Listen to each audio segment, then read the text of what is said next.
Nggih. Om Swastiastu, Om Wignama Sinam Sudeng.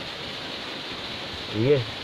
Karena mungkin titiang jagi melajah tinggian kegiatan duwe kirang langkung jadi bos tetap salo titiang niki mahbah sampun jantan make kekirangan ini. Enten ali titiang lunas sedeng reno Sinampura. Nggih, kawitin.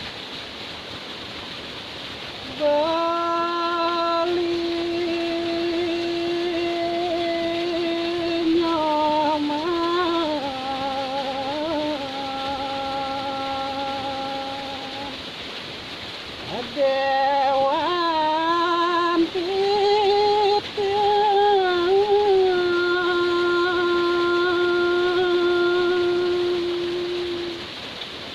Inggih.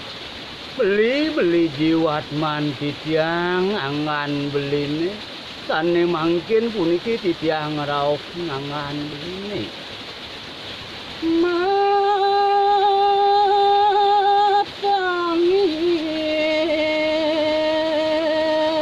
Titiang mangipi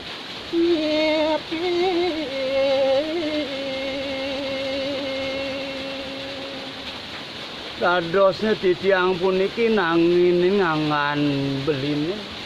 Riantukan wenten sane membuat jagi aturang titiang majeng rengangan beline.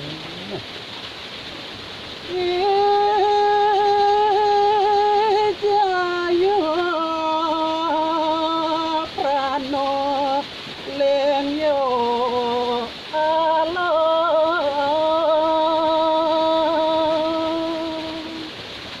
Sampun wenten mino kadi atur layon sari sekadi asapuniku raris motangi angan dane jayo kano wanapi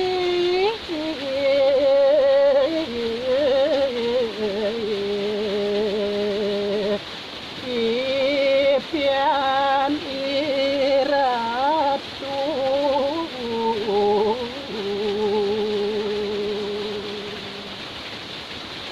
nayen dadi ben beling ide tekening dewo mino kadi raben belin napi wenten pikobat di tepangane mangkin.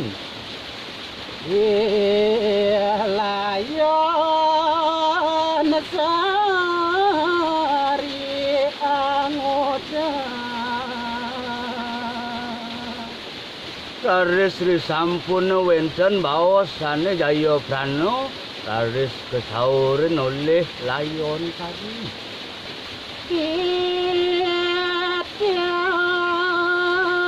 ngipi kelangan tunjong buanganyo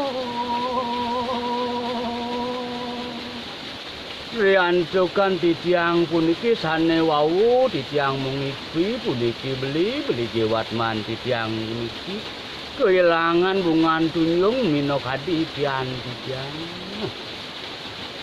Inggih kirang langkung atau titiang lunas sedeng reno Sinampura inggih puput dan titiang antuk paramu santi.